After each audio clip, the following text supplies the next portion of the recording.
High class నుంచి లో class దాకా నా క్రష్లే వందల్లో ఉన్నారులే, ఒకళ్ళు సెట్ అవ్వలే.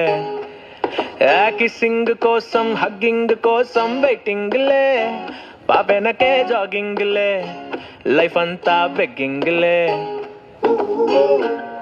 ఎన్నాళ్ళిలా ఈ ఒంటరి బతుకే నాకిలా, బాయ్ ఫ్రెండ్ లా నన్ను మార్చదయే పిల్ల. ఏం చేసినా నా స్టేటస్ సింగిల్ మారలా, నా వైపిలా చూడదు.